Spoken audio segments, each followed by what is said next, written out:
El siglo XX es uno de los siglos más convulsos de la historia. Dentro de este siglo se dieron revoluciones, guerras mundiales y sistemas políticos que transformarían el mundo. En este contexto, tras la Segunda Guerra Mundial y la reestructuración política que se da tras la derrota alemana, surgirá un experimento social, político y económico, que es sobre lo que trata el vídeo de hoy. Estamos hablando de la Yugoslavia socialista. La Yugoslavia socialista fue un experimento de Estado socialista federal y multiétnico que surge tras la Segunda Guerra Mundial en los Balcanes. La Yugoslavia socialista surge como una alternativa al comunismo ortodoxo de la Unión Soviética y al capitalismo dirigido por Estados Unidos. La Yugoslavia socialista se aleja de la ortodoxia soviética y plantea un régimen social, político y económico diferente al comunismo clásico. Este experimento social, político y económico tuvo a su máximo referente, a su líder, Josip Broz Tito. Tengo que decir que gran parte de la información de este vídeo, una parte importante, está sacada del libro El sueño de Yugoslavia de Jordi Cumplido Mora, editado por la editorial Bellaterra. Acompáñame hoy en este vídeo formato clase a desgranar cómo era la vida, la sociedad y la economía en la Yugoslavia socialista y qué implicaciones geopolíticas tuvo este régimen que surge tras la Segunda Guerra Mundial. Hoy hablaremos de la Yugoslavia socialista.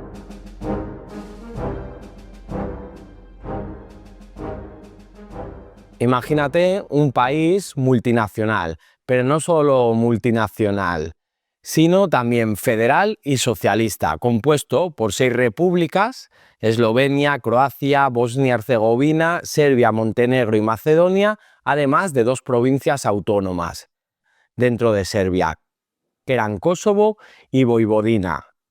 Este país estuvo gobernado durante más de 30 años por Josip Broz Tito, un líder carismático que supo mantener la unidad de todos estos territorios tan diversos bajo un sistema político, social y económico socialista. Yugoslavia y Tito supieron navegar con audacia entre las aguas turbulentas de la Guerra Fría, manteniéndose independientes tanto del bloque soviético como de Occidente. Hoy en día muchas personas tienen una imagen de esta región marcada por las películas del director Emil Kusturica, que con un estilo barroco, humorístico y caótico ha caricaturizado la vida en los Balcanes y de la Yugoslavia. Su cine ha contribuido a crear una visión cultural intensa, colorida de este espacio, poblado de personajes excéntricos, fiestas interminables y tensiones explosivas. Sin embargo, en este recorrido nos alejaremos de esta mirada más simbólica y nos aproximaremos a la compleja realidad histórica, política y social que marcó el destino de Yugoslavia durante el siglo XX. Para muchos nacidos en la década de los 80, Yugoslavia todavía aparecía en los mapas escolares de la escuela, ya que incluso después de su desintegración, muchos de los mapas, por ejemplo, donde yo fui al colegio, no se actualizaron y seguía apareciendo Yugoslavia en la península de los Balcanes. Y quienes hoy tienen más de 50 años podrán recordar también Yugoslavia como una potencia deportiva en el fútbol, en el baloncesto. Yugoslavia fue uno de los pocos países comunistas que no hizo el boicot a los Juegos Olímpicos de 1984 de Los Ángeles y en ellos obtuvo un buen medallero en comparación con otros países de su mismo tamaño. De hecho, se situaron novenos en el medallero. Yugoslavia no fue solo un proyecto político, sino también fue un proyecto cultural, deportivo y emocional que dejó una huella profunda. Tito creó un sistema basado en la autogestión obrera y mantuvo una política exterior independiente, tanto de Moscú como de Washington, y jugó un papel fundamental en la creación del movimiento de los países no alineados, países que en la época de la descolonización buscan salir de ese mundo bipolar basado en la hegemonía de Estados Unidos y de la URSS y buscan una alternativa diferente. La popularidad de Tito era enorme, tanto dentro del país como fuera del país. Además, en el plano deportivo, como hemos dicho antes, Yugoslavia destacó en múltiples disciplinas, con selecciones de fútbol, baloncesto, balonmano, que competían al más alto nivel internacional, reforzando de esta manera el orgullo nacional y el prestigio del modelo yugoslavo ante el mundo. Pero esta historia no comenzó con Tito. Para comprender la construcción y el eventual colapso de Yugoslavia, que sucedió en los años 90, debemos remontarnos a siglos atrás. Y vamos a ver un poco de dónde viene la presencia de los pueblos eslavos en los Balcanes, cómo era su identidad, qué compartían y cómo el territorio de Yugoslavia estuvo gestionado por diferentes imperios durante gran parte de la época moderna y contemporánea.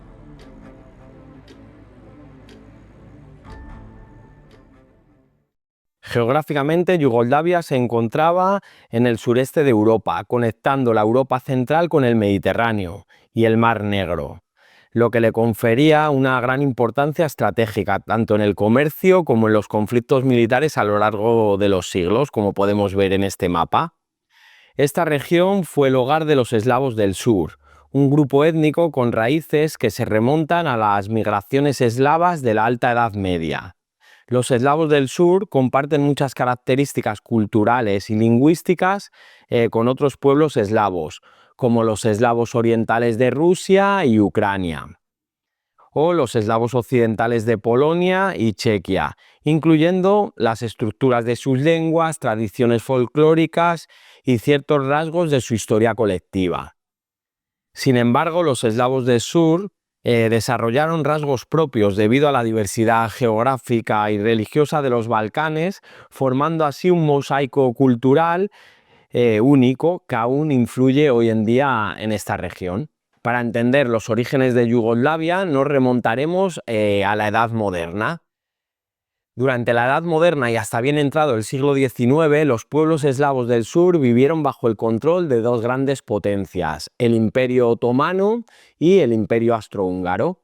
Serbia y Montenegro permanecieron con una identidad ortodoxa dentro del Imperio Islámico Otomano, mientras que Croacia y Eslovenia pertenecían al mundo católico centroeuropeo bajo la Casa de los Habsburgo dentro del Imperio Austrohúngaro. En cambio, regiones como Bosnia, Albania y Kosovo vivieron un proceso significativo de islamización durante el dominio otomano, motivado sobre todo por los incentivos que daba el Imperio Otomano a convertirse al Islam, ya que el Imperio Otomano fue un imperio que respetó bastante la diversidad religiosa, pero los pueblos que no eran musulmanes pagaban más tributos.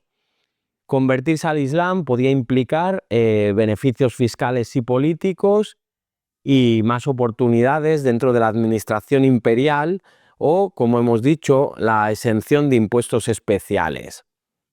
Sin embargo, en territorios como Serbia y Montenegro, la población mantuvo su religión ortodoxa como un elemento central de resistencia cultural y nacional al dominio otomano. Y esto fue posible sobre todo gracias a la fuerte influencia de la Iglesia Ortodoxa serbia y al difícil acceso geográfico que favoreció la autonomía local. De hecho, Serbia y Montenegro conseguirían su independencia del Imperio Otomano en 1878. Desde su independencia hasta 1918, Serbia y Montenegro fueron reinos separados, que tras expandirse en las guerras de los Balcanes y la Primera Guerra Mundial, se unieron bajo la corona serbia en el reino de los serbios, croatas y eslovenos, mientras el rey de Montenegro fue exiliado y rechazó su unión, pero esto lo veremos posteriormente. Como podemos ver, dentro de los territorios que compusieron Yugoslavia, la diversidad religiosa era muy grande. Hemos visto cómo Serbia y Montenegro permanecieron con su religión ortodoxa dentro del Imperio Islámico Otomano. Croacia y Eslovenia pertenecían al mundo católico dentro del Imperio Austrohúngaro y por otro lado regiones como Bosnia, Albania y Kosovo se convirtieron al Islam. Esto es una de las claves fundamentales de Yugoslavia, la diversidad religiosa, que es fruto de este pasado histórico, donde estos territorios de Yugoslavia formaban parte de diferentes estructuras políticas. Así, la región se transformó en un mosaico de religiones, lenguas y estructuras políticas incompatibles, donde las fronteras culturales en muchas ocasiones no coincidían con las administrativas, generando tanto riqueza cultural como conflictos étnicos que, como veremos posteriormente, estos factores religiosos y de diferencias culturales tendrán mucha importancia. En el siglo XIX es el siglo de los nacionalismos, y aquí, en esta zona, se da el despertar nacional y el sentimiento paneslavista. A medida que los imperios se debilitaban, surgieron en los Balcanes movimientos nacionalistas.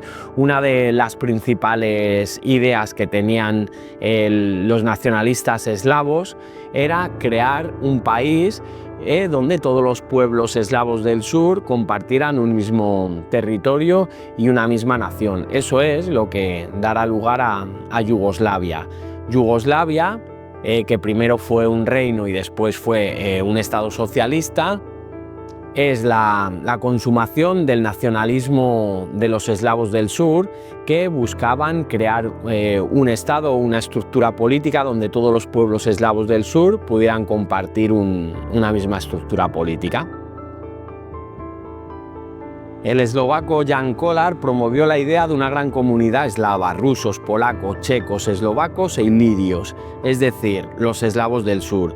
Pero esta idea paneslavista se vio pronto desplazada por proyectos nacionalistas excluyentes.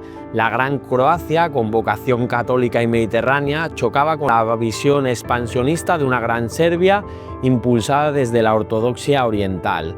Esta rivalidad histórica entre Croacia y Serbia se volverá eje central durante el siglo XX. En este vídeo veremos más adelante cómo esta rivalidad entre Serbia y Croacia es algo que está siempre presente en la historia de Yugoslavia y será de gran trascendencia. Serbia siempre había aspirado a la Gran Serbia e intentará liderar y monopolizar el poder político dentro de la estructura de Yugoslavia. También llegan las ideas del socialismo europeo, adaptadas, eso sí, al contexto. En Rusia, pensadores como Herzen y Chernyshevsky defendieron la Ostina, que es la comuna agraria eslava, como base de un socialismo propio. En Serbia, Tukovic se erigió como la voz de un marxismo crítico, que en su obra Serbia y Albania de 1913 denunció la violencia del ejército serbio contra los albaneses y abogó por un socialismo federal basado en la igualdad entre pueblos. Este pensamiento de la igualdad entre pueblos, entre los pueblos eslavos del sur, tendría una gran influencia en el pensamiento de Tito.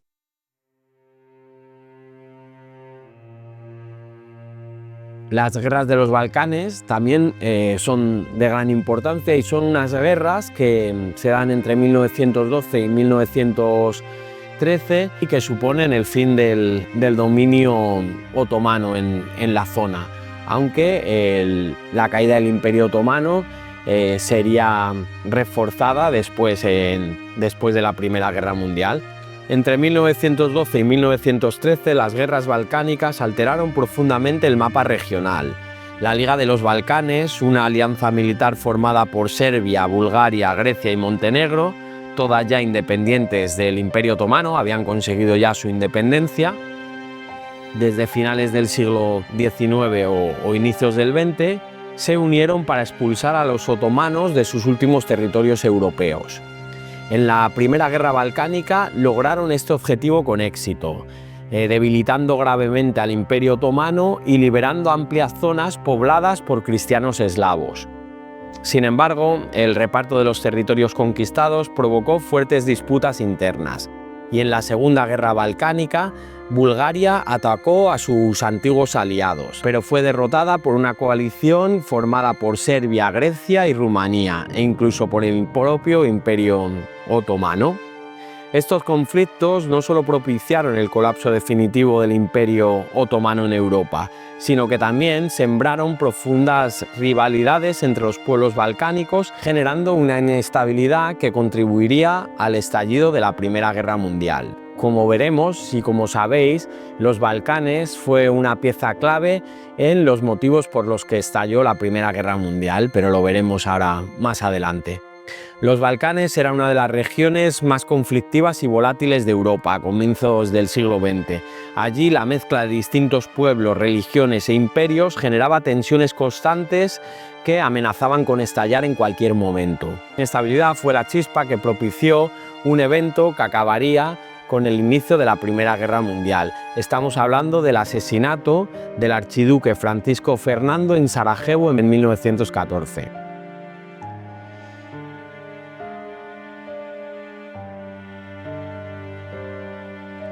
Para entender el estallido de la Primera Guerra Mundial y qué papel jugó los Balcanes y sobre todo Serbia, debemos remontarnos a 1908 y a los cambios geopolíticos que se dan en la zona. La anexión de Bosnia y Herzegovina por Austria-Hungría ocurrió en 1908, aunque el imperio había ocupado el territorio desde 1878 tras el Congreso de Berlín.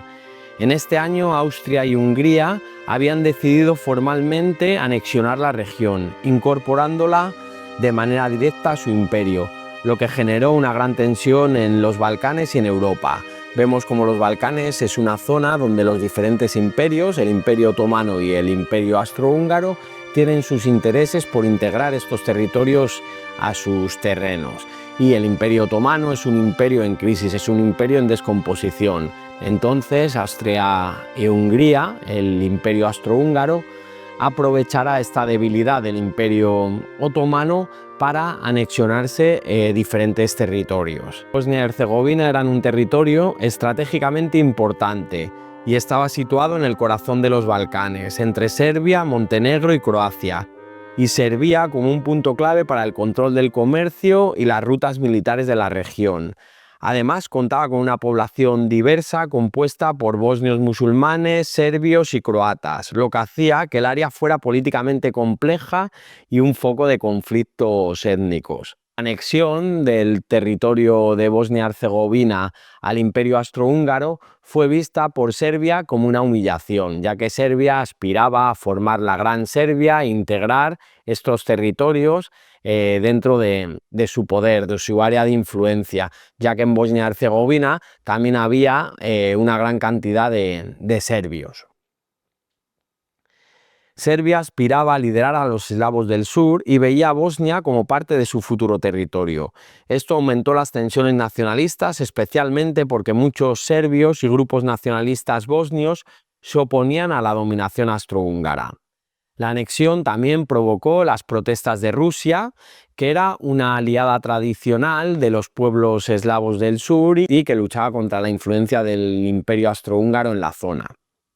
En definitiva, la anexión de Bosnia-Herzegovina por parte de Austria-Hungría fue un paso clave en la escalada de tensión en los Balcanes, sentando las bases para futuros conflictos y para el desencadenamiento de la Primera Guerra Mundial. Estas tensiones darían al asesinato en 1914, el 28 de junio de 1914, en Sarajevo, al heredero al trono austrohúngaro, el príncipe Francisco Fernando, y su esposa por parte de un nacionalista bosnio y serbio, y este atentado, que acabó con la vida del heredero y de su esposa, fue materializado por una asociación llamada La Mano Negra.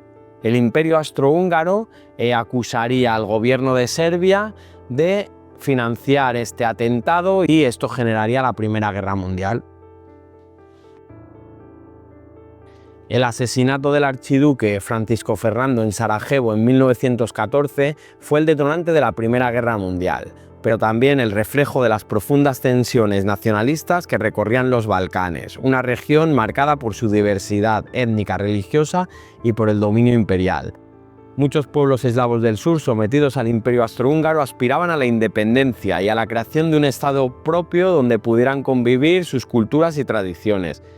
El estallido del conflicto mundial, originado en este contexto, condujo al colapso del imperio y abrió el camino para la creación del reino de los serbios, croatas y eslovenos en 1918, que sería el embrión de la futura Yugoslavia. Durante la Primera Guerra Mundial, el Imperio Austrohúngaro y el Imperio Otomano, aliados de las potencias centrales, intentaron mantener su dominio sobre los territorios balcánicos, incluidos los que luego formarían Yugoslavia. Estos imperios veían a Serbia como una amenaza, ya que promovía el nacionalismo eslavo y aspiraba a unir a los pueblos eslavos del sur bajo un solo estado, lo que ponía en peligro sus territorios imperiales multiétnicos. Por otro lado, Serbia contaba con el apoyo de Rusia, que veía en los pueblos eslavos del sur a sus hermanos étnicos y religiosos, ya que había muchos ortodoxos, y buscaba ampliar su influencia en los Balcanes, además de contener el avance austrohúngaro y otomano. Además, en la guerra, Francia y Reino Unido apoyaron a Serbia como parte de los aliados, que estaban interesados en debilitar a las potencias centrales y en mantener el equilibrio de poder en Europa. O sea, es decir, tras el asesinato del heredero Francisco Fernando, será la Primera Guerra Mundial porque hay un sistema de alianzas. Este sistema de alianzas se basa en que Serbia es apoyada por el Imperio Ruso y el Imperio Ruso es un aliado de Francia y de Inglaterra, y el Imperio Austrohúngaro será apoyado por Alemania. Y esto es lo que genera la Primera Guerra Mundial. Tras la victoria de los aliados del bloque compuesto por Rusia, Inglaterra y Francia en la Primera Guerra Mundial, los imperios otomanos y austrohúngaro se descompondrán y esto dará lugar a una nueva realidad geopolítica, al igual que también después de la Primera Guerra Mundial o durante la Primera Guerra Mundial se produce la Revolución Rusa, que acaba con el Imperio Ruso, y se genera por primera vez en la historia la creación de un Estado socialista en el mundo, bajo las ideas del marxismo.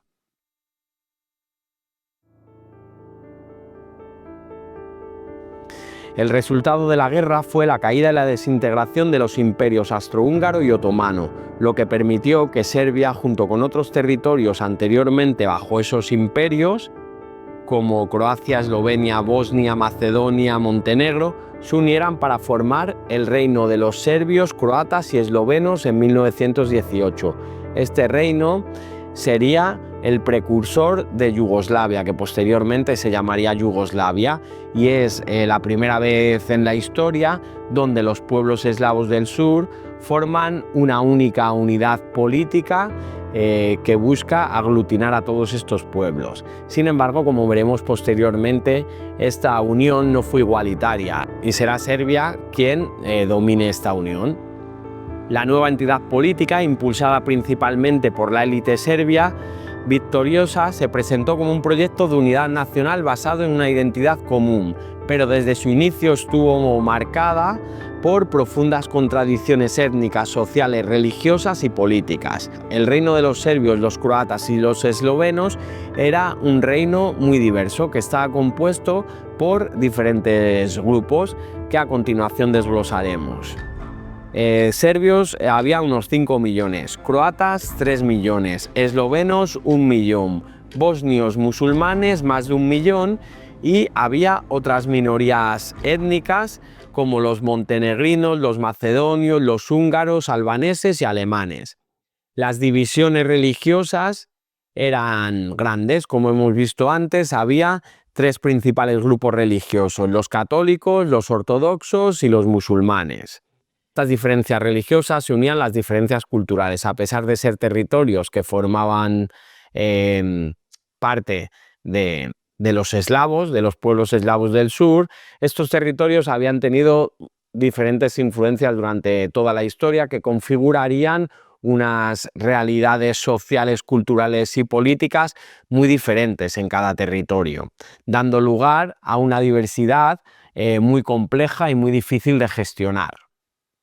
Formalmente, el nuevo reino era una monarquía parlamentaria bajo la dinastía serbia, liderada por Pedro I.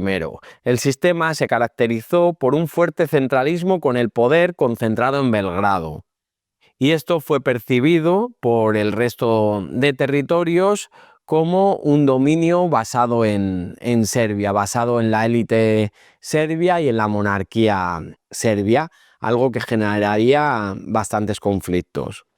En este contexto surgieron dos movimientos claves de oposición a este reino. Por un lado, el Partido Campesino Republicano Croata, liderado por Stefan Radić, que defendía un modelo agrarista, republicano y autonomista para Croacia, oponiéndose a la centralización y al dominio serbio. Y por otro lado, el Partido Comunista Yugoslavo, fundado en 1919, que se consolidó rápidamente como la principal fuerza política entre los trabajadores urbanos y rurales. En 1920, por ejemplo, podemos ver cómo el Partido Comunista de Yugoslavia ya tiene 65.000 militantes y controla los sindicatos que tienen 208.000 afiliados. El Partido Comunista Yugoslavo se inspiró sobre todo en el marxismo internacional y en la Revolución Rusa. El Partido Comunista Yugoslavo será una de las principales fuerzas de oposición a este nuevo reino de los serbios, los croatas y los eslovenos, y a esta monarquía dirigida por Serbia. El Partido Comunista organizó huelgas, manifestaciones, actos de violencia durante el llamado Terror Rojo, que fueron unos acontecimientos, una época de conflicto social entre 1920 y 1921. Esto le provocó una fuerte represión estatal. El Terror Rojo, 1920 a 1921, corresponde sobre todo a unas luchas sociales que el movimiento obrero desarrolla tras el triunfo de la Revolución Rusa. Hemos visto en otros vídeos del canal, dedicados a la historia de España, cómo tras 1917, en los años 20, también en España se dan una serie de huelgas, de protestas masivas, de intento de hacer la revolución social por parte de los sindicatos y del movimiento obrero. Estas huelgas, estos intentos de tomar el poder, están inspirados en el triunfo de la Revolución Rusa. Los obreros por primera vez veían el movimiento obrero cómo era posible tomar el poder y cómo en Rusia lo habían conseguido, los bolcheviques habían acabado con el régimen zarista y estaban implantando un sistema socialista, y la mayoría del movimiento obrero de otros países pensaba que era posible también hacerlo en sus zonas. Y es aquí por eso como en Yugoslavia, en esta etapa, se dan estas movilizaciones que han sido catalogadas, entre comillas, por la historiografía, como el Terror Rojo. Pero todo esto hizo que hubiera una represión estatal, y en 1921 se promulgó la Ley de Protección del Estado, y en 1923 el Partido Comunista Yugoslavo fue ilegalizado, empujando a muchos líderes a la clandestinidad. Más allá de la ortodoxia marxista, en Yugoslavia, en los territorios de Yugoslavia, se desarrolló también un marxismo autóctono, sobre todo liderado por Marković, que abordó la cuestión nacional en clave marxista, proponiendo que la revolución social debía ir unida a la emancipación nacional, especialmente frente al centralismo serbio, combinando de este modo el marxismo clásico con elementos de liberación de los pueblos oprimidos dentro del Estado yugoslavo. Así, en los primeros años del reino se gestó una doble oposición al centralismo. Por un lado, el nacionalismo campesino croata y por otro lado, el marxismo revolucionario. Ambos coincidían en que el Estado no representaba la voluntad ni la diversidad de sus pueblos, anticipando décadas de inestabilidad y conflicto. Durante la clandestinidad, es importante, durante el periodo de ilegalización del Partido Comunista Yugoslavo, emerge una figura que nos interesa en este vídeo, en esta clase de hoy, de Josip Broz Tito, que emergió como un líder que buscó superar el sectarismo, eliminando purgas internas y acercando al Partido Comunista Yugoslavo a las masas obreras y campesinas. Josip Broz Tito fue un soldado austrohúngaro durante la Primera Guerra Mundial que fue capturado por el ejército ruso, esto es muy curioso, y pasó tiempo como prisionero en los Urales, donde participó en protestas y escapó justo antes de la Revolución Rusa de 1917. Tito, que fue prisionero del del ejército austrohúngaro, fue aprisionado por el ejército ruso, que eran quien luchaban en la Primera Guerra Mundial, ¿no? Estaban enfrentados el Imperio ruso al Imperio austrohúngaro. Se unió brevemente al Ejército Rojo y al Partido Comunista Ruso antes de regresar a Yugoslavia en 1920, donde se casó con una rusa.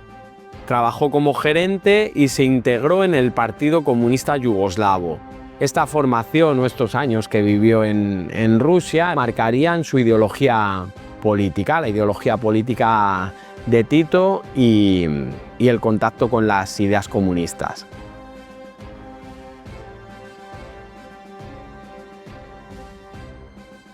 Desde mediados de los 30, Tito asumió responsabilidades en el Comité Central, promoviendo una reorganización y una estrategia pragmática que combinaba el marxismo con un discurso nacional, y trabajó en los conflictos reales del país. Tito hizo que el Partido Comunista dejara de lado la marginalidad política para poco a poco convertirse en una organización de masas. Pero en 1928 pasará un acontecimiento que hará que cambie la historia del reino de los serbios, los eslavos y los croatas.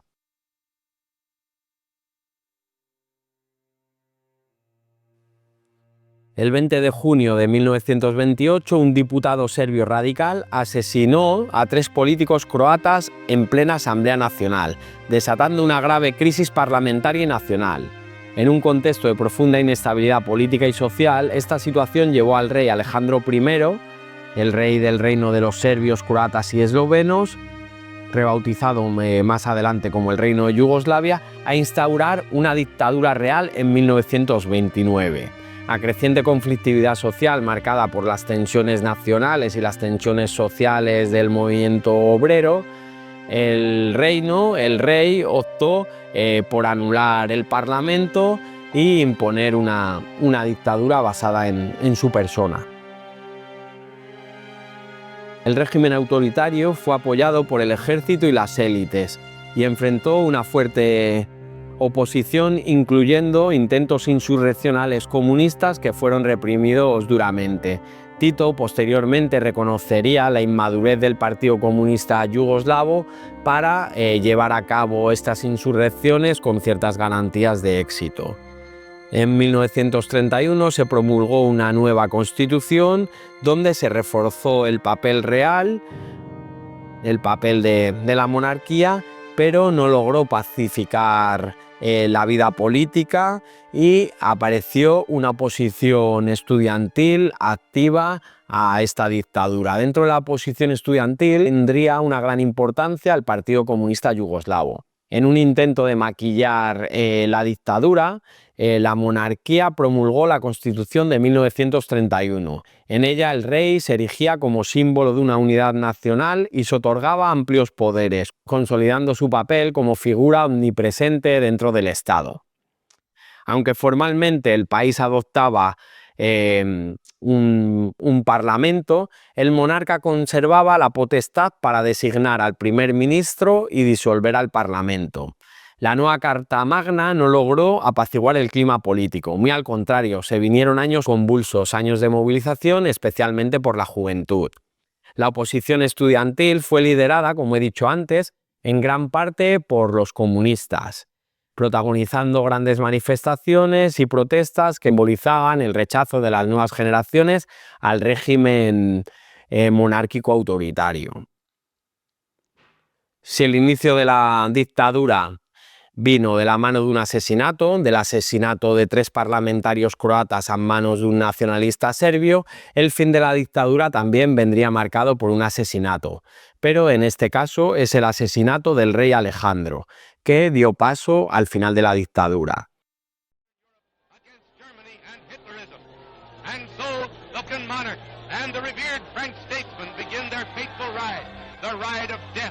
Little dreaming of the terrible catastrophe that awaits them a block or so away.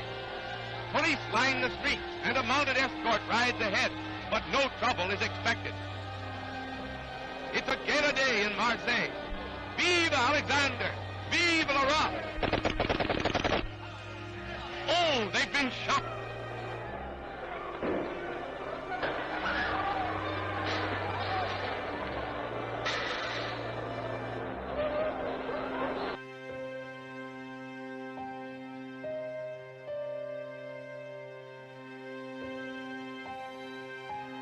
La inestabilidad política alcanzó su punto álgido el 9 de octubre de 1934, cuando el rey Alejandro I fue asesinado en Marsella por un atentado orquestado por la organización nacionalista croata Ustaša, en colaboración con revolucionarios macedonios. El magnicidio marcó el principio del fin de la dictadura. Es importante tener en cuenta este nombre de esta organización croata nacionalista, la Ustaša, que posteriormente veremos el papel que tuvo durante la Segunda Guerra Mundial y sus vínculos con los nazis. Tras el asesinato se instauró la regencia del príncipe Pablo, ya que el heredero Pedro II era menor de edad. El nuevo gobierno convocó elecciones en enero de 1935, que pusieron fin oficialmente a la dictadura.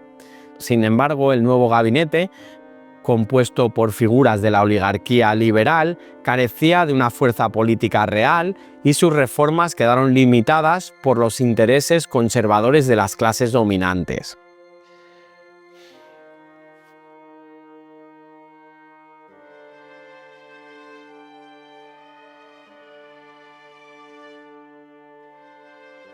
Ahora, a continuación, vamos a ver la evolución, que esto es bastante importante para entender posteriormente la Yugoslavia socialista de Tito, la evolución del Partido Comunista Yugoslavo en la década de los años 30.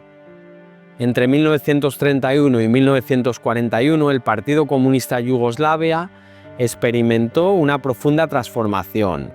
En 1934, influido por la Internacional Comunista y el ascenso del nazismo, adoptó la estrategia de los frentes populares, abriéndose a alianzas con partidos democráticos y antifascistas.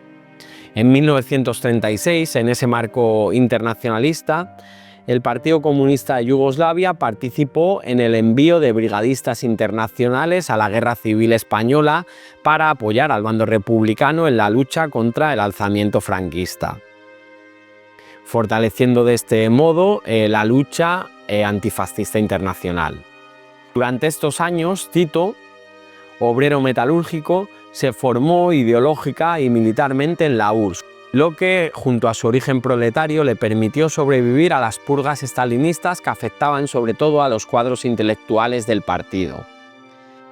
Tito había estado encarcelado por el régimen monárquico en diferentes ocasiones por su militancia comunista.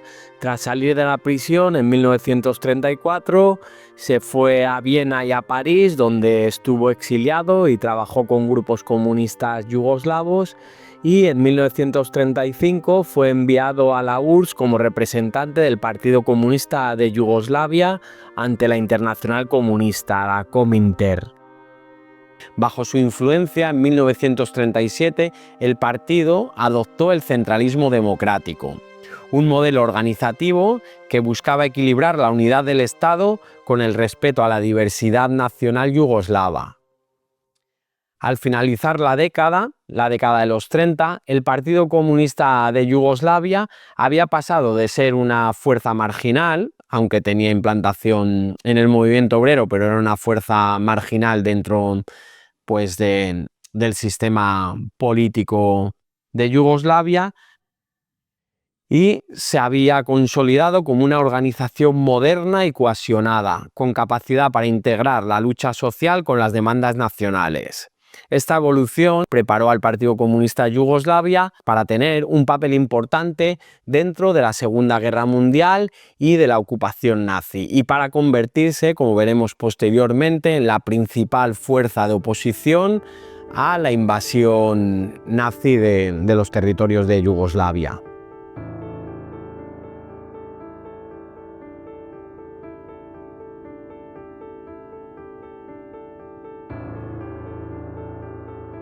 Durante la regencia del príncipe Pablo, Yugoslavia adoptó una política exterior basada en la neutralidad, con el objetivo de evitar conflictos armados.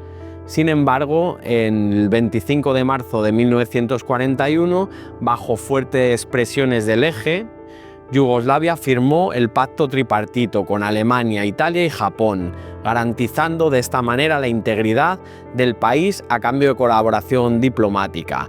Estamos en 1941, las tensiones geopolíticas son muy grandes y ya hay un clima prebélico que hace que se estén dando diferentes alianzas para preservar la autonomía de los territorios. Y en este contexto, pues el príncipe Pablo ve que la manera de mantener la unidad política de Yugoslavia es firmar un acuerdo con las potencias del eje.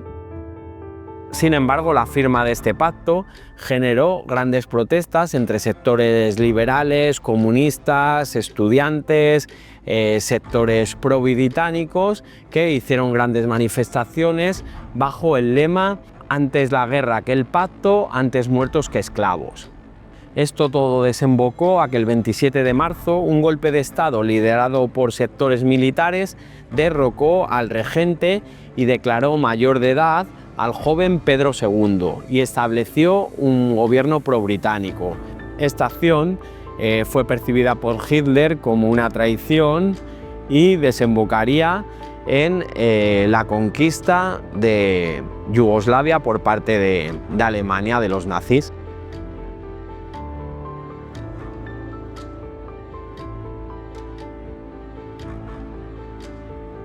La reacción de Hitler fue fulminante. El 6 de abril de 1941, Alemania, junto a Italia, Hungría y Bulgaria, invadieron y ocuparon Yugoslavia en solo 11 días. El país fue entonces desmembrado y su territorio fue repartido entre los aliados del eje. Como vemos en este mapa, en el centro de la operación estaba la creación del Estado Independiente de Croacia, la NDH, que era un régimen fascista liderado por Pavelić y los Ustaša, que instauraron un sistema brutal de persecución y exterminio. Antes habíamos dicho que nos quedáramos con este nombre, la Ustaša, que fue el grupo nacionalista croata responsable del asesinato del rey Alejandro.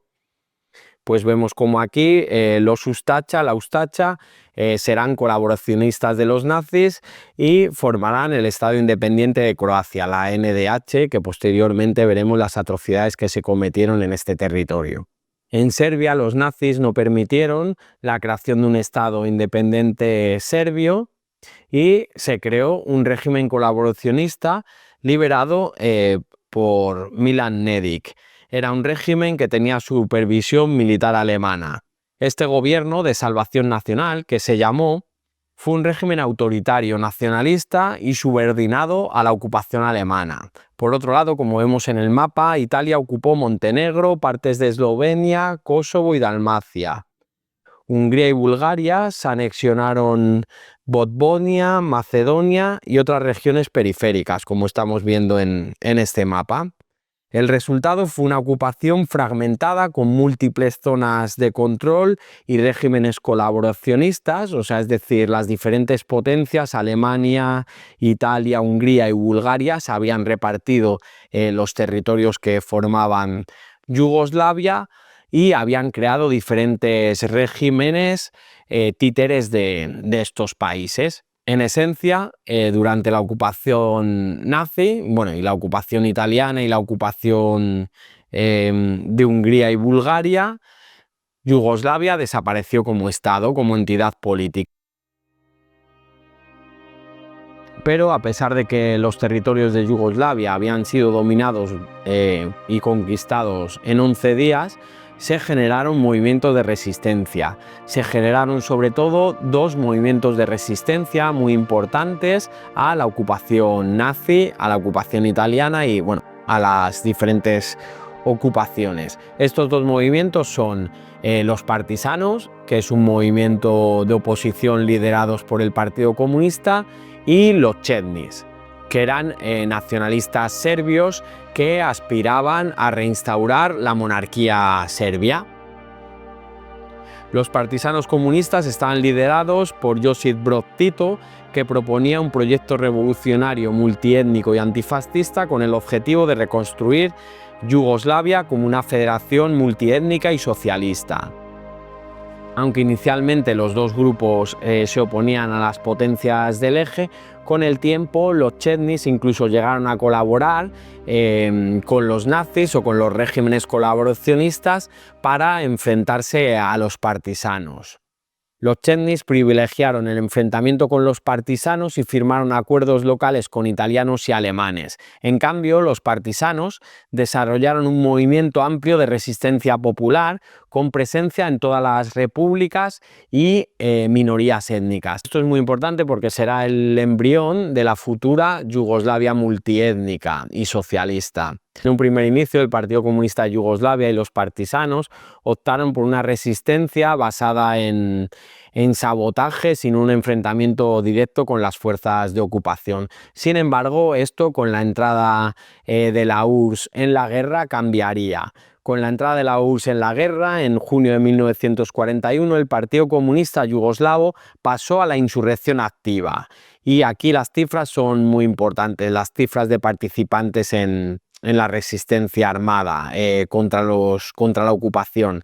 Para 1943 los partisanos habían crecido de apenas unos miles a más de 150.000 combatientes organizados y hacia el final de la guerra superarían los 800.000 miembros, incluyendo combatientes, personal sanitario, logístico y cuadros políticos. Esto es importante porque esta dimensión nos ayuda a entender cómo después de la Segunda Guerra Mundial el Partido Comunista de Yugoslavia y Tito conseguirían hacerse con el poder en este país e instaurar una república socialista. Este crecimiento no solo fue numérico, sino también político. El ejército partisano se convirtió en una fuerza territorialmente implantada, con capacidad de gobierno y administración, que coordinaban las zonas que consiguió liberar, hospitales, escuela, alimentación y refugio para la población civil en zonas liberadas. Todo esto le permitió una experiencia de gestión del territorio, de gestión pública, que haría posible la implantación después de la Segunda Guerra Mundial del Estado Socialista de Yugoslavia, liderado por el Partido Comunista.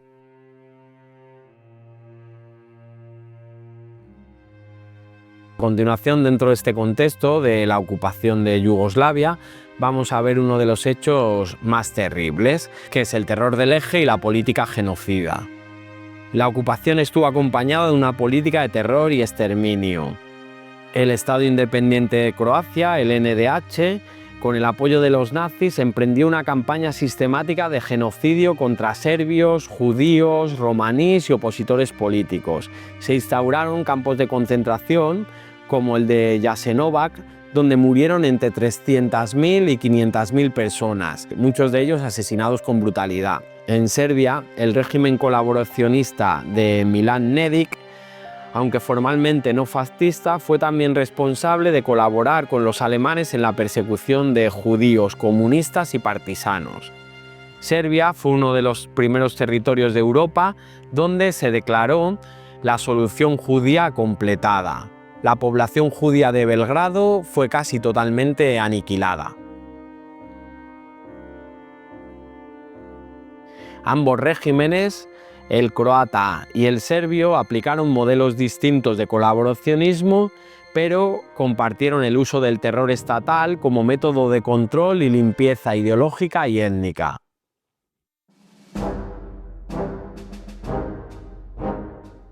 Y dentro del avance partisano fue muy importante el apoyo de la Unión Soviética y también el nuevo frente ruso que tenían los alemanes, que hizo que no pudieran concentrar todas las fuerzas en los Balcanes y que los principales esfuerzos de guerra de Alemania fueran puestos en el frente oriental.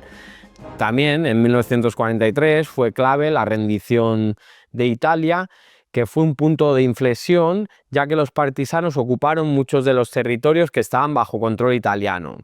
En localidades como Hatze, en Bosnia, se celebró el segundo Congreso antifascista de Yugoslavia, donde se proclamó una ruptura total con la monarquía y la fundación de un nuevo Estado federal yugoslavo. Esto es importante, porque es el embrión de la futura Yugoslavia.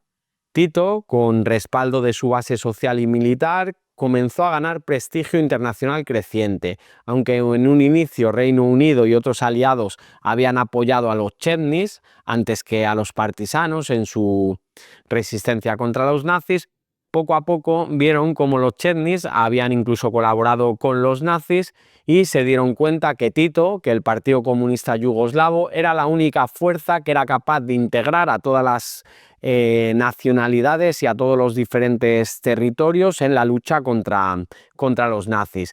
Y esto hizo que Tito internacionalmente se consolidara como la figura clave de la resistencia frente a los nazis en Yugoslavia, desplazando a los chetnis y a los serbios que buscaban la reinstauración de la monarquía serbia. Esto lo podemos ver como, por ejemplo, en 1944 Churchill y Roosevelt retiraron el apoyo a los chetnis y a Mihailovic y lo transfirieron completamente al movimiento partisano, como vemos aquí, por ejemplo, en esta foto de Tito con Churchill. Este reconocimiento de la figura de Tito fue clave. Mientras el monarca Pedro II estaba exiliado en Londres y no tenía un poder real sobre la zona, sobre Yugoslavia, Tito poco a poco se fue consolidando como un líder y los partisanos fueron liberando territorios que eran administrados bajo la lógica del Partido Comunista de Yugoslavia. Y de esta manera Tito se convirtió en el principal referente a la resistencia contra los nazis y el Partido Comunista de Yugoslavia se convirtió en una fuerza capaz de gestionar territorios políticamente, no solo la resistencia armada contra los nazis, también, como hemos visto antes, de gestionar los territorios liberados, la sanidad, la educación, los suministros de alimentos, y todo esto le dio una gran experiencia de gestión que sería muy importante acabada la Segunda Guerra Mundial. En octubre de 1944, Tito, junto al Ejército Rojo Soviético, liberó Belgrado. En los meses siguientes, los partisanos y los soviéticos expulsaron a las fuerzas del Eje de todo el país.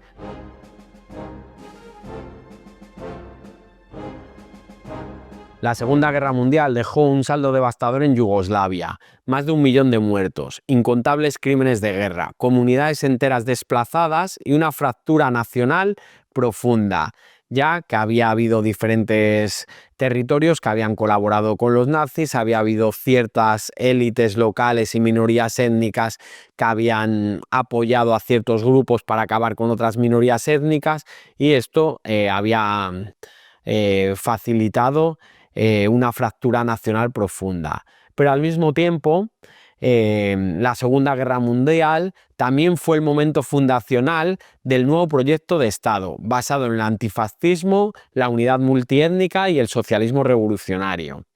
La victoria de los partisanos no solo fue una victoria militar, sino también política y simbólica. A través de su resistencia efectiva, organización social y el discurso inclusivo multiétnico, lograron imponerse frente a los colaboracionistas, a los nacionalistas conservadores y a la monarquía. Tito emergió como el único líder capaz de tener una legitimidad real sobre todo el territorio de Yugoslavia. Esta legitimidad construida desde el territorio, desde la lucha y desde el pueblo. A partir de 1945 nació la nueva Yugoslavia, una república federativa popular dirigida por Tito, que logró mantenerse unida pese a sus contradicciones durante casi medio siglo. Fue una victoria surgida del dolor, pero también del coraje colectivo y de la lucha por la defensa de la dignidad nacional de los pueblos eslavos del sur.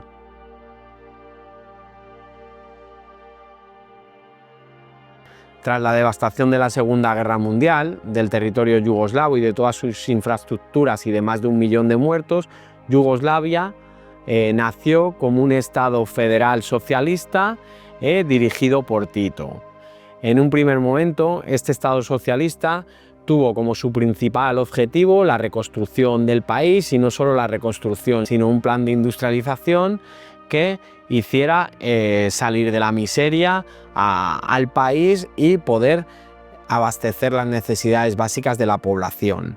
El nuevo régimen impulsó una ambiciosa reconstrucción basada en la planificación centralizada y la industrialización en sectores estratégicos como el petróleo, acero o el aluminio, como vía hacia la autosuficiencia económica. Sin embargo, este proceso estuvo acompañado de una severa represión política destinada a consolidar el poder del Partido Comunista de Yugoslavia.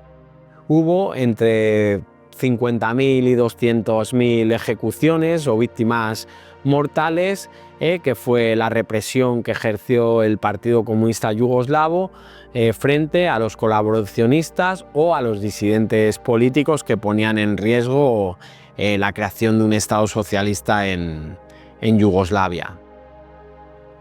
La represión se dirigió contra colaboradores fascistas, nacionalistas y disidentes comunistas, reflejando un esfuerzo deliberado por eliminar cualquier resistencia y afianzar el control estatal. Inicialmente, Yugoslavia recibió un fuerte apoyo de la Unión Soviética en forma de asistencia técnica, militar y comercial que permitió el desarrollo de empresas mixtas siguiendo el modelo soviético. Sin embargo, con el tiempo, esa relación se deterioró rápidamente por las tensiones derivadas del desequilibrio en las inversiones que favorecían siempre a los intereses soviéticos y la percepción de Yugoslavia de que estaban sometidos económicamente a los intereses de Moscú. Esto hizo que el régimen de Tito se distanciara de la Unión Soviética. Que esto es algo importante, como hemos visto en la introducción del tema.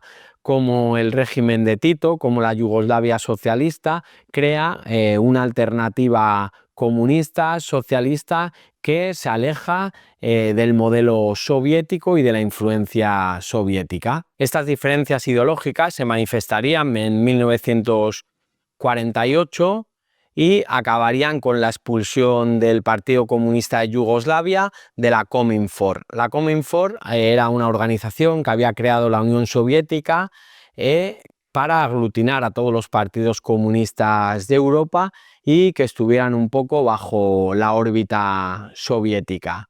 Sin embargo, Tito y Dimitrov querían formar una federación socialista en Europa del Sudeste que incluía Yugoslavia, Bulgaria, Albania y Grecia. Y esto fue interpretado como Stalin como una amenaza a la hegemonía de la Cominfor, y es por eso que Yugoslavia, el Partido Comunista de Yugoslavia, fue expulsado de la Cominfor. Y esto materializó el choque entre la Unión Soviética y la Yugoslavia de Tito. Tito resistió las presiones, purgó a los elementos prosoviéticos que había en el Partido Comunista de Yugoslavia y consolidó un modelo socialista autónomo basado en la autogestión, el federalismo y la no alienación con Moscú, que marcó el rumbo del país de Yugoslavia durante las siguientes décadas.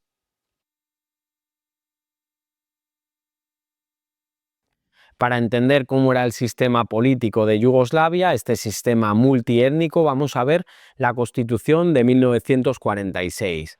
La Constitución de 1946 formalizó el modelo a establecer en Yugoslavia como una república federal y popular formada por diferentes territorios.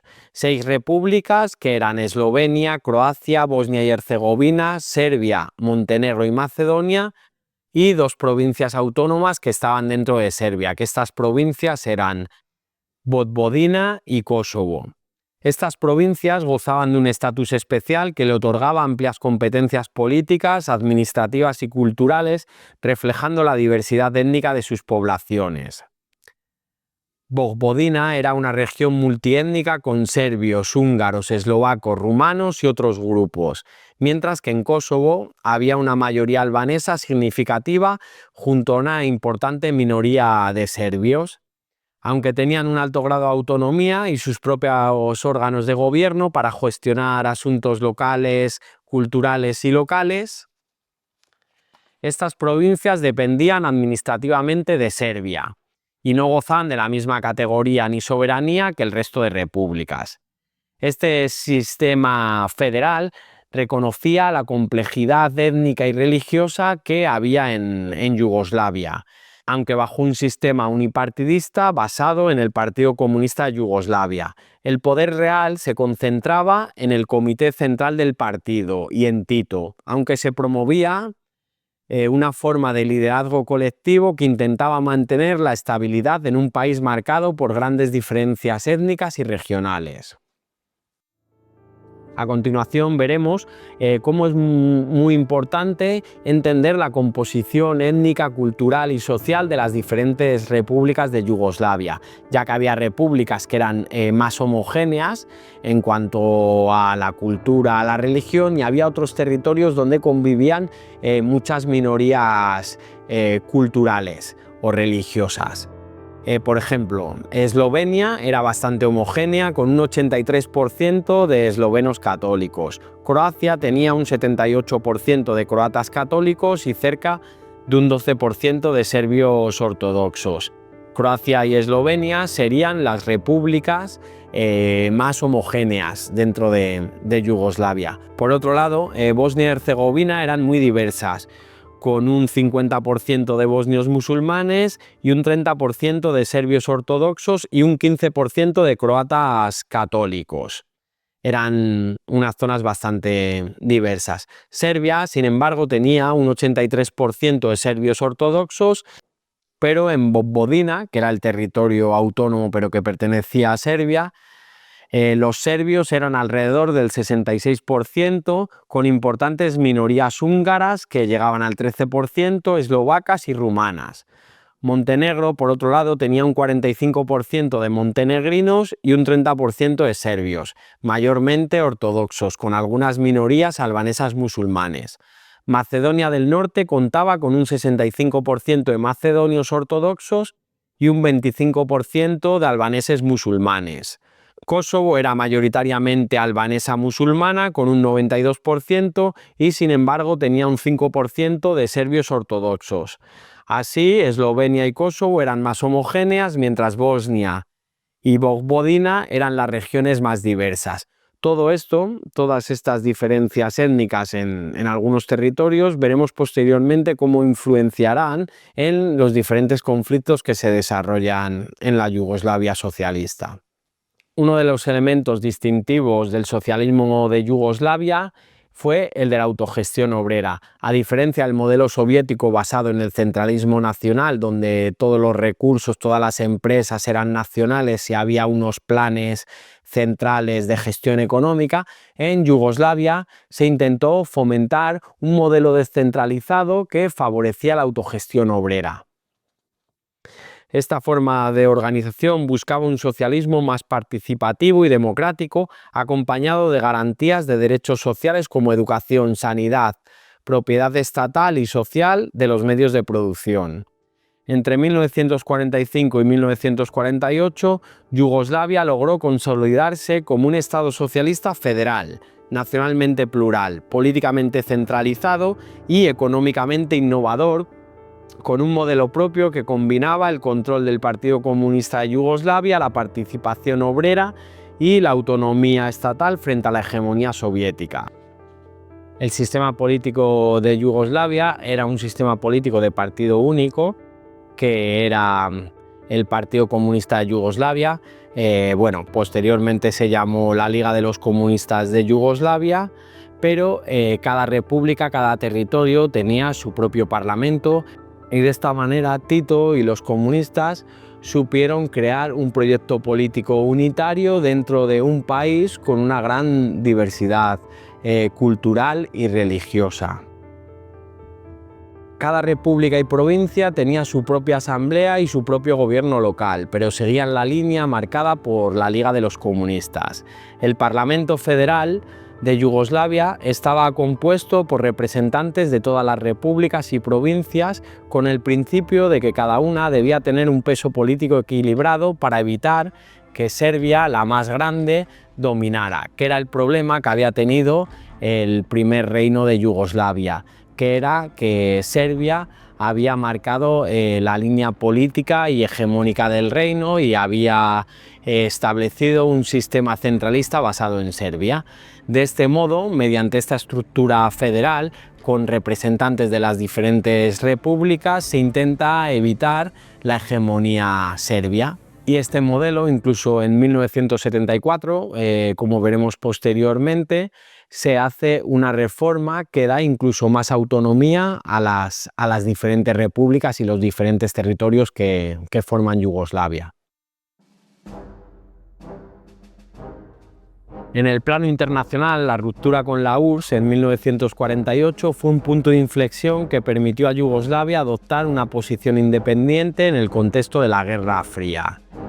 Esta independencia frente a Moscú y también frente a Washington, a Estados Unidos, en un mundo dominado por la Guerra Fría, donde dos modelos políticos y económicos, el comunismo y el capitalismo, se juegan las zonas de influencia mundiales, permitió a Yugoslavia y a Tito, como una figura referente, formar parte de la creación de la Organización de los Países No Alineados, que rompen esta lógica de mundo bipolar de la Guerra Fría.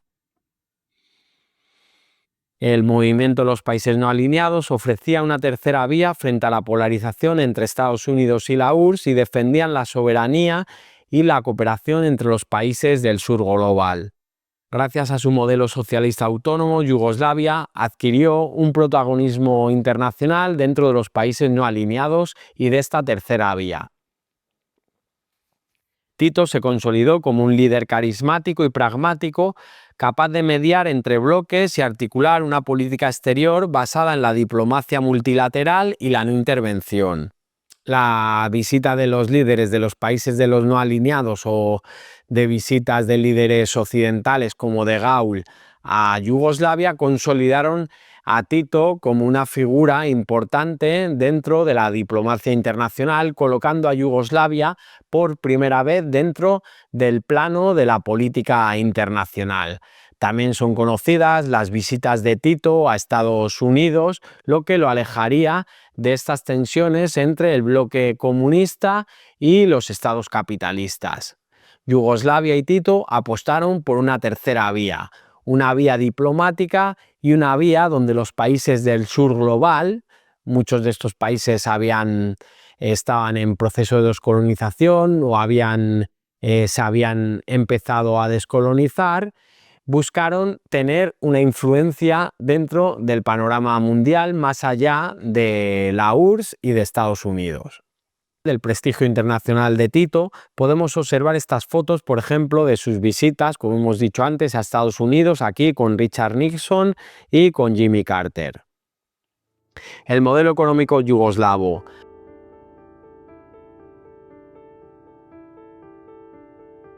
La Yugoslavia socialista de Tito desarrolló un modelo económico singular que rompía, como hemos dicho anteriormente, con el comunismo clásico soviético. En lugar de adoptar una economía planificada del estilo de Moscú, Yugoslavia impulsó un sistema basado en la autogestión obrera, descentralización y una apertura parcial al mercado internacional, mientras mantenía los sectores estratégicos bajo control estatal. Esta combinación dio lugar a un experimento único con momentos de crecimiento notables, pero también con unas crisis estructurales y con unas contradicciones que se volverían insostenibles tras la muerte de Tito. A partir de 1950, con la ley de autogestión, se instituyó un sistema en el cual las empresas eran gestionadas por consejos de trabajadores. El Estado fijaba ciertas directrices generales, pero no intervenía directamente en la gestión directa de las empresas. Esta estructura buscaba superar tanto el modelo burocrático soviético como el capitalismo clásico, dando al trabajador un rol decisivo en la toma de sus decisiones. La Federación también promovió una descentralización territorial. Las repúblicas socialistas que componían Yugoslavia tenían considerablemente cierta autonomía económica. Durante los años 50 y 60, el país experimentó un crecimiento económico significativo. Según estimaciones del Madison Project, el PIB per cápita yugoslavo pasó de ser de $1.200 en 1950 a 4.000 en 1980. Esto significa que se triplicó el PIB en apenas 3 décadas. Esto sitúa a Yugoslavia por encima incluso de países del bloque socialista como Bulgaria o Rumanía, o incluso acercándose a países del sur de Europa como Grecia o España. Bueno, en España en esta época estaba la dictadura franquista.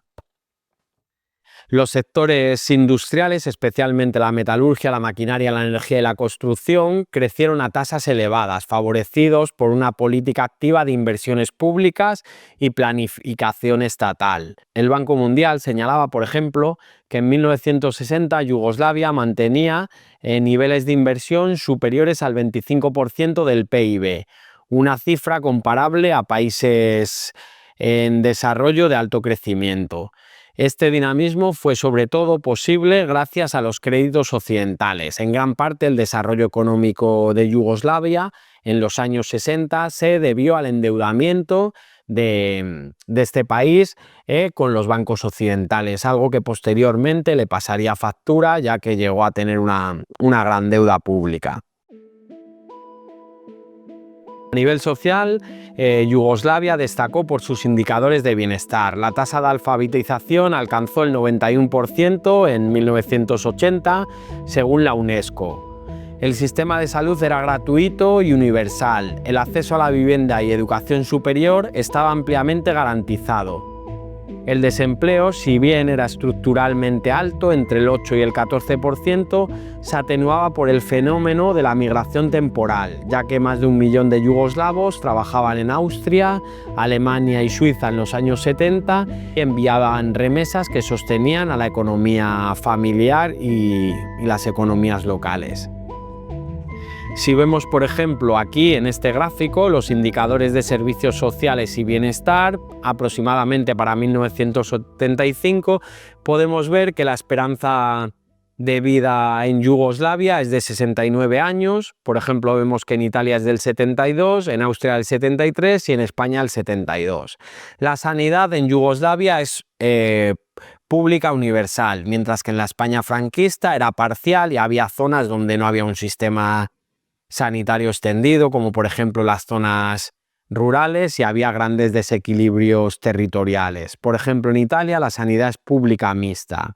En los indicadores de consumos, por ejemplo, si cogemos los automóviles, en Yugoslavia había 120 automóviles por cada 1000 habitantes. En España, en la España franquista, que ya había vivido el boom económico del 69, había 150 por cada 1000 habitantes y en Italia 250 por cada 1000 habitantes. En los teléfonos había 80 por cada 1000 habitantes en Yugoslavia frente a los 230 teléfonos por habitante en Italia.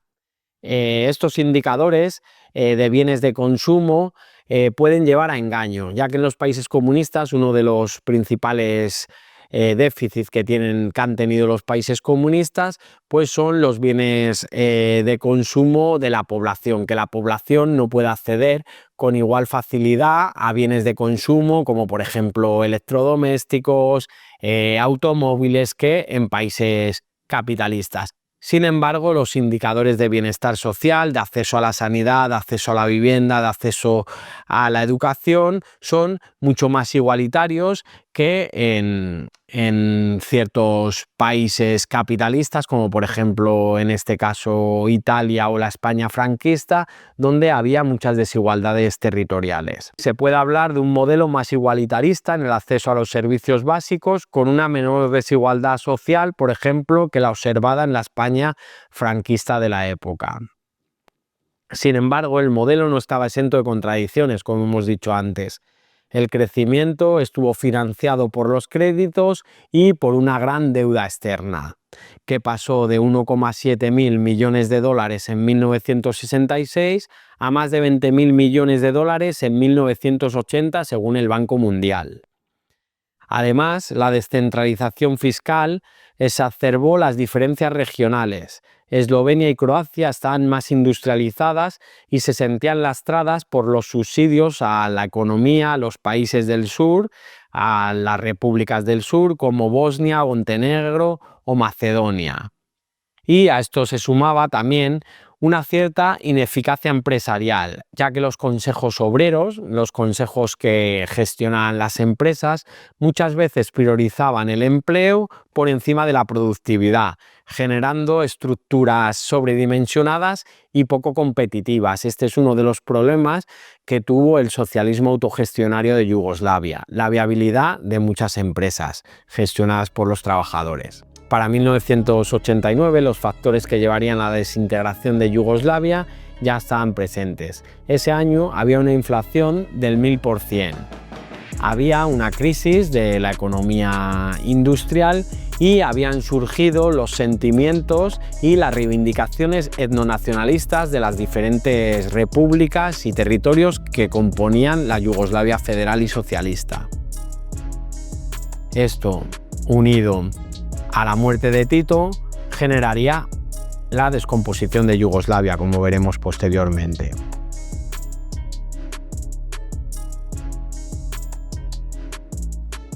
La década de los años 60 fue conocida por la época dorada de Yugoslavia. Fue una época de crecimiento, de implantación de un cierto estado del bienestar, que abastecía a la mayor parte de la población pues, de alimentos, de sanidad, de educación, de vivienda, y se había vivido un gran crecimiento económico. Sin embargo, a pesar de esta época dorada, también surgieron conflictos internos durante esta década, durante la década de los 60. Durante este periodo surgieron movimientos estudiantiles, propuestas de reforma económica y luchas ideológicas dentro del Partido Comunista, de la Liga de los Comunistas de Yugoslavia, que terminaron forzando transformaciones institucionales significativas.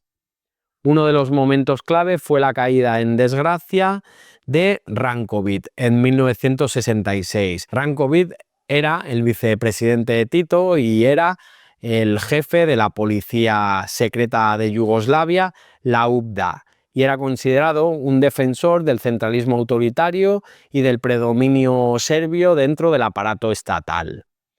Fue acusado de espionaje ilegal, incluso contra el propio Tito, y fue apartado de sus funciones en una decisión que marcó el inicio de un proceso de liberalización política y de apertura hacia un federalismo más real.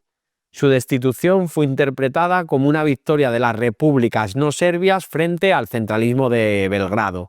Como vemos, la historia de Yugoslavia, la historia política de Yugoslavia siempre gira en torno a estos intentos de dominación de Serbia y al resto de territorios que ven con recelo pues a Serbia y a sus intereses de dominar toda esta zona de los Balcanes.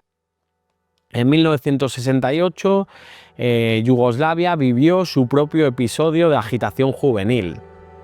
Recordamos que en 1968 se da el mayo del 68, este movimiento de protesta estudiantil que comienza en Francia y se extiende por toda Europa. En Belgrado, capital de Serbia, miles de estudiantes se movilizaron durante semanas contra el desempleo, la desigualdad y la corrupción en los consejos obreros y la represión cultural. Exigían los estudiantes y la juventud una mayor democratización del sistema socialista, derechos sociales más amplios y el fin del privilegio burocrático. Tito no respondió con violencia inmediata, sino que reconoció parcialmente la legitimidad de las críticas, aunque pronto reprimió a los líderes del movimiento y desactivó las protestas. Esto es una cosa muy común en las revoluciones socialistas, que la juventud, una vez que ha pasado la época inicial de la revolución y la consolidación pues, del Estado socialista, las nuevas generaciones, que en este caso ya no habían vivido la Segunda Guerra Mundial ni la victoria partisana sobre los nazis, exigían un sistema con una apertura política mayor, con unas libertades individuales mayores.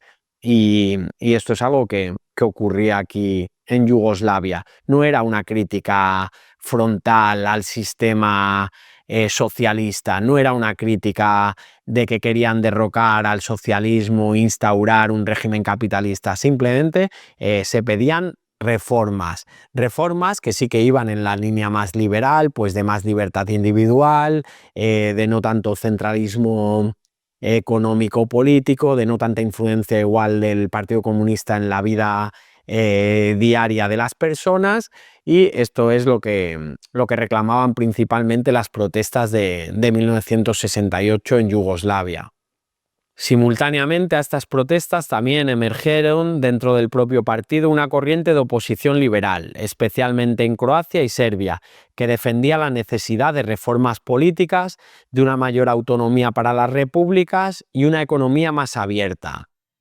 Sus líderes promovían una visión del socialismo más democrática, pluralista y sensible a las demandas de las distintas nacionalidades, en contraposición al centralismo burocrático tradicional.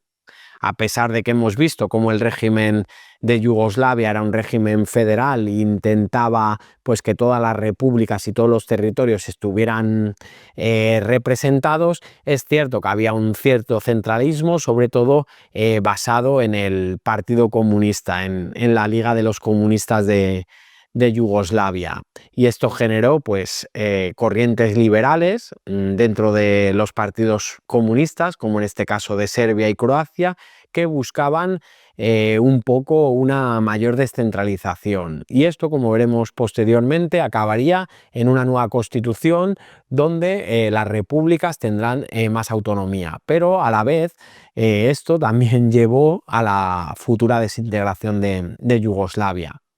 Estas tensiones culminaron en la llamada Primavera Croata, que se dio entre 1970 y 1971.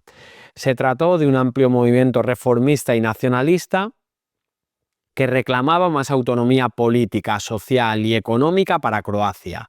Defendía el uso exclusivo del idioma croata, la recuperación de los símbolos nacionales y una mayor equidad en función de la fiscalidad. Hemos visto cómo había muchas diferencias territoriales en Yugoslavia y cómo había territorios como Croacia, pues que están más industrializados, y ellos sentían que estaban financiando pues a otras repúblicas que no tenían tanto desarrollo industrial. Las protestas contaron con el apoyo de estudiantes, intelectuales y sectores del partido. En 1971, Tito consideró que el movimiento amenazaba la unidad de Yugoslavia y ordenó su represión. Sin recurrir a la violencia directa, purgó a los principales líderes y desarticuló políticamente el movimiento.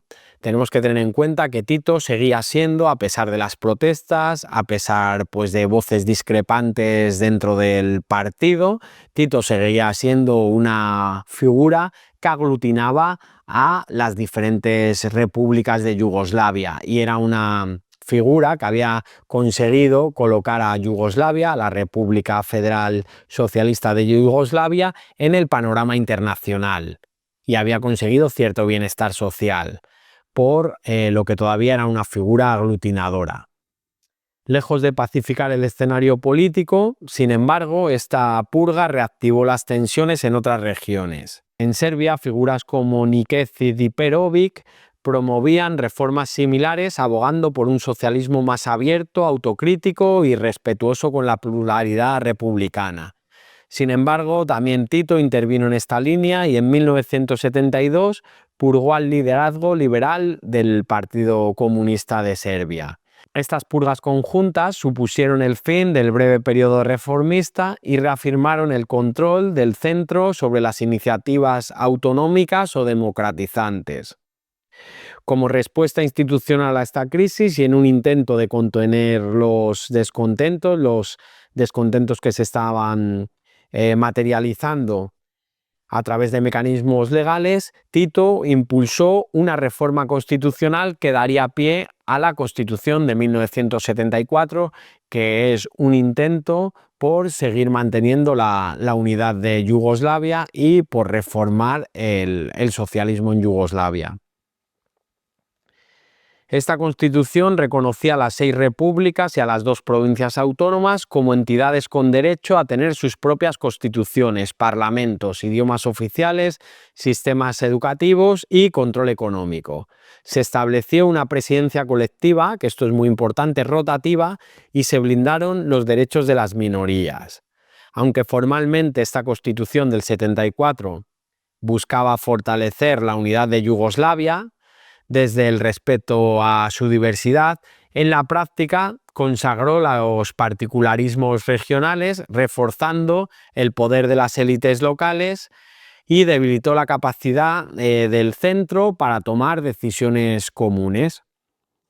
Entre 1966 y 1974, Yugoslavia vivió un momento de intenso debate político, movilización social y redefinición institucional. Las purgas de los líderes liberales y el fracaso de la primavera croata demostraron los límites del sistema socialista yugoslavo para afrontar reformas profundas. Aunque la Constitución del 74 intentó institucionalizar un nuevo equilibrio, lo hizo desde la fragmentación y no desde la cohesión.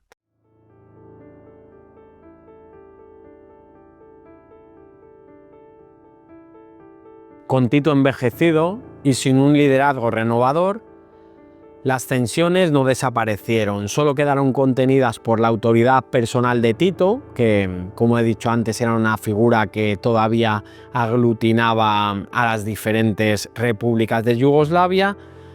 Tras su muerte en 1980, aquellas fisuras volverían a abrirse y finalmente llevarían a la desaparición de Yugoslavia, que veremos posteriormente. La desintegración de Yugoslavia no fue un fenómeno súbito ni derivado únicamente de la muerte de Tito en 1980, aunque su fallecimiento sí que supuso un desencadenante simbólico de la fragmentación. A lo largo de los años 70, como hemos visto, el modelo yugoslavo empezó a mostrar síntomas de agotamiento. Por un lado, la autogestión empresarial generó desigualdades crecientes entre regiones. Eslovenia y Croacia estaban más industrializadas y conectadas con Europa occidental y acumulaban mayores ingresos y se mostraban reticentes a sostener económicamente a repúblicas más pobres como Kosovo o Macedonia. Tras la muerte de Tito en 1980, Yugoslavia quedó dirigida por un sistema de presidencia colegiada entre las repúblicas. Este mecanismo estaba diseñado para preservar el equilibrio, pero se mostró ineficaz en momentos de crisis. Sin la figura unificadora de Tito, la federación entró en un proceso de descomposición política que fue lento y progresivo. La crisis económica de los años 80, con un endeudamiento exterior superior a los 20.000 millones de dólares, la alta inflación y el aumento del paro agudizó las tensiones sociales. Las repúblicas empezaron a actuar como actores políticos independientes, priorizando sus intereses y culpando a los otros territorios del deterioro general y de la crisis que estaba viviendo Yugoslavia. En este contexto de creciente polarización, aparecieron figuras claves en la historia de Yugoslavia y de su posterior desintegración, como Milošević, que es una figura que os sonará sobre todo por las guerras de los Balcanes de los años 90. Milošević era el líder del Partido Comunista Serbio que supo capitalizar el nacionalismo serbio en ascenso.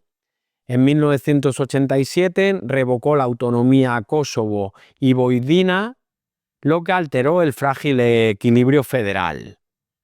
Durante esta época socialista, estas provincias habían gozado de un estatus especial dentro de Serbia, con amplias competencias políticas y administrativas, casi equivalentes a lo que eran el resto de repúblicas federales.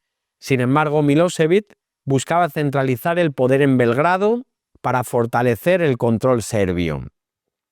Hemos visto como una dinámica dentro de la historia de Yugoslavia es los intereses de Serbia a formar la Gran Serbia, a imponerse sobre el resto de territorios y llegar a la construcción de una nación serbia que aglutine a todos los serbios que están distribuidos por los diferentes territorios de los Balcanes. De esta manera, quitando la autonomía a Kosovo y a Vojvodina, Milošević reaccionó ante las tensiones étnicas que se estaban dando especialmente en Kosovo, donde la mayoría albanesa reclamaba mayor autonomía o incluso la independencia.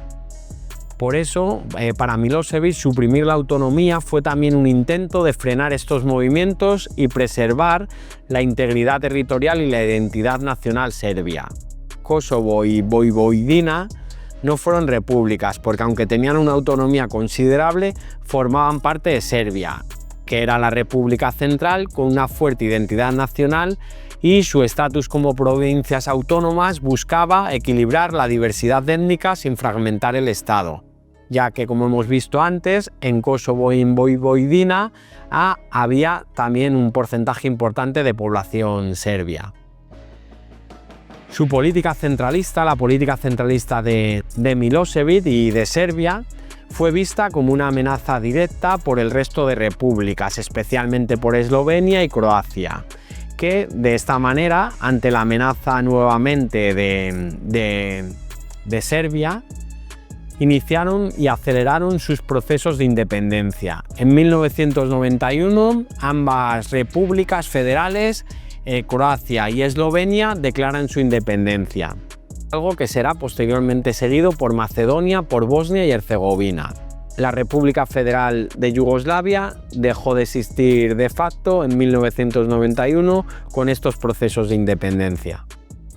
La desintegración de Yugoslavia y de este proyecto basado sobre todo en la persona de Tito y en un comunismo peculiar que buscaba la integración de todos los pueblos eslavos del sur de los Balcanes bajo un proyecto político único, dio paso a la desintegración territorial, a la conformación de diferentes estados independientes y a una de las épocas más violentas de finales del siglo XX, y dio paso tristemente a las guerras de los Balcanes.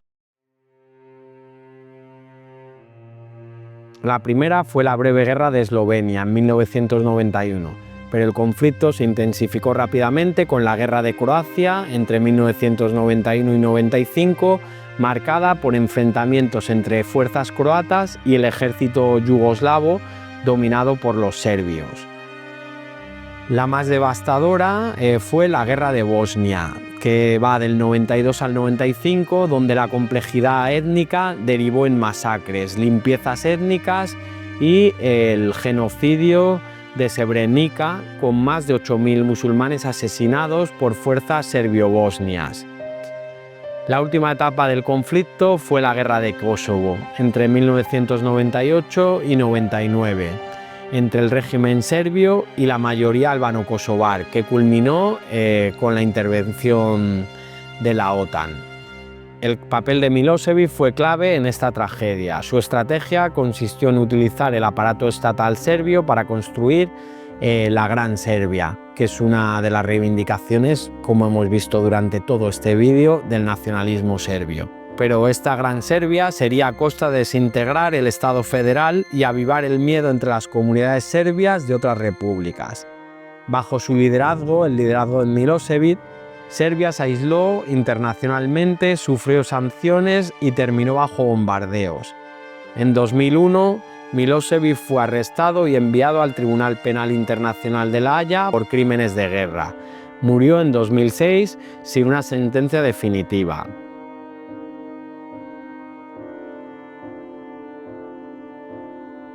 Yugoslavia sigue siendo objeto de añorancia y la llamada yugonostalgia idealiza una época percibida como más justa, próspera y estable. La Yugoslavia de Tito fue un intento singular de conciliar socialismo, soberanía nacional, diversidad étnica y autonomía política. Su modelo no fue uniforme ni ideal, pero constituyó una alternativa real al bloque soviético. Aunque su desenlace fue trágico, su legado merece reflexión. ¿Fue una utopía imposible o una experiencia válida de convivencia plurinacional y justicia social? Esa es una de las preguntas. La historia de Yugoslavia no solo es la historia del pasado, sino espejo y lección para desafíos futuros.